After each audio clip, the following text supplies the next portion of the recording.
కిరవాణి గారికి ఏమన్నా అంటే ఎస్పెషల్లీ ప్లే చేసిన ఏమైనా గుర్తున్నాయా? 'దోస్తీ' సాంగ్ చాలా 'దోస్తీ'. పాటలో కీరవాణి సార్ పట్టుకొని ఇలా ప్లే చేస్తారు. ఈ ఇన్స్ట్రుమెంట్ కూడా ఇదే.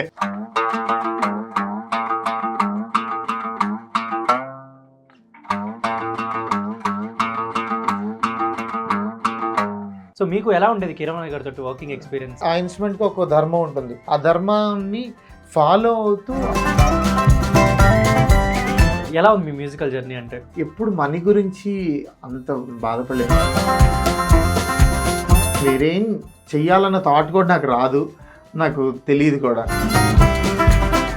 ఇక్కడ తమన్ గారికి, దేవి గారికి, కిరవాణి గారికి కూడా వర్క్ చేస్తున్నారు కదా? కిరవాణి గారికి ఐ థింక్ ట్రిపుల్ ఆర్ లో వర్క్ చేశాను. ట్రిపుల్ ఆర్ వర్క్ చేశాను. తర్వాత బాహుబలికి కూడా వర్క్. బాహుబలికి కొన్ని బ్యాక్గ్రౌండ్ స్కోర్ లో ట్రిపుల్ ఆర్ అయితే వర్క్ చేశాను. ట్రిపుల్ ఆర్ వర్క్ చేశాను. అంతకు ముందు కిరవాణి గారికి ఏమన్నా అంటే ఎస్పెషల్లీ ప్లే చేసిన ఏమైనా గుర్తున్నాయి? అంటే మీకు 'దోస్తీ' సాంగ్ చాలా 'దోస్తీ' అది ప్లే చేయండి నా కోసం. సో జనరలీ అంటే ఎన్టీఆర్ గారు, రామ్ చరణ్ గారు కలిసి యాక్ట్ చేసింది కదా, జనరలీ ఆ సాంగ్ అంటేనే ఆ పాటలో కీరవాణి సార్ పట్టుకొని ఇలా ప్లే చేస్తారు. ఈ ఇన్స్ట్రుమెంట్ కూడా ఇదే. ఇది ఊదా?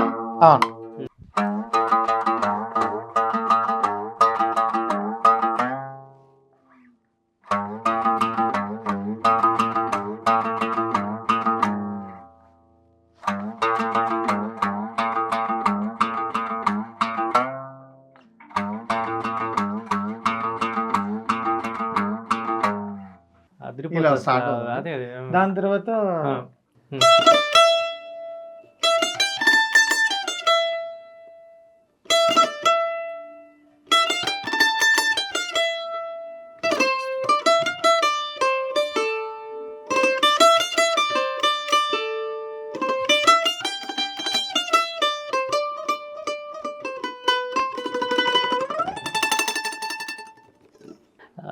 అదిరిపోయింది. అండ్ అంటే కిరవాణి గారికి మీరు ట్రిపుల్ ఆర్ వర్క్ చేశారు కాబట్టి జనరల్లీ ఆయన ఆస్కార్ అవార్డు వచ్చినప్పుడు మన హరిహర వీరమల్లు కూడా ప్లే చేశారు కదా, అది ప్లే చేస్తారు ఇప్పుడు హరిహర బ్యాక్గ్రౌండ్ స్కోర్ లో.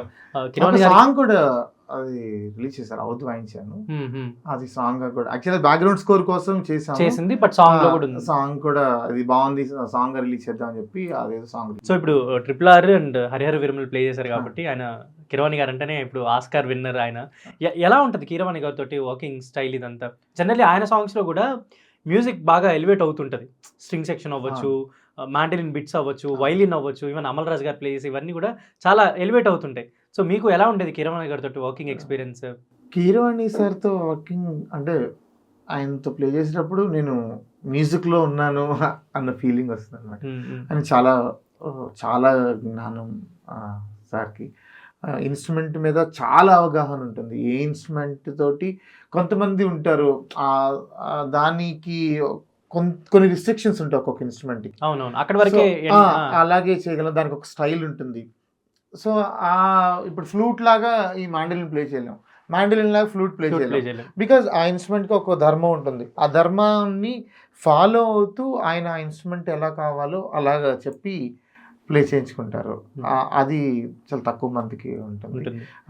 ఆయన గ్రేట్ మ్యూజిక్ డైరెక్టర్ అండ్ నాకు ఆయనతో కలిసి వర్క్ చేయడం అనేది నా అదృష్టం. జనరల్లీ మీరు మ్యూజిక్ ఫ్యామిలీయే కాబట్టి మీరు అనుకోకపోయినా మీ బ్లడ్లోనో మీ హెరిడిటరీలోనో మ్యూజిక్ ఉంది కాబట్టి ఇప్పుడు మీరు మ్యూజిక్ నమ్ముకొని ఉన్న ఫ్యామిలీ. పేమెంట్ అవ్వచ్చు, వర్క్ అవ్వచ్చు, ఏదున్నా కూడా మీరు ప్లే చేస్తేనే మ్యూజిక్, మీరు మ్యూజిక్ ప్లే చేస్తేనే మీ మనీ.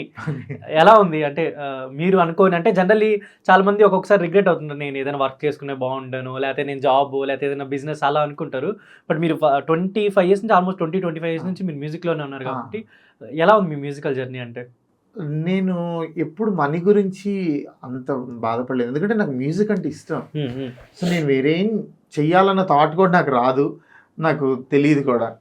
సో నేను ఎప్పుడు ఫినాన్షియల్గా అంటే అది ఎంత వచ్చినా కూడా సరిపోదు కదా, అలా కావాలని. ఫస్ట్ పేమెంట్ గుర్తుందన్న ఎంత వచ్చింది మీకు వందే మాత్రం గారి దగ్గర?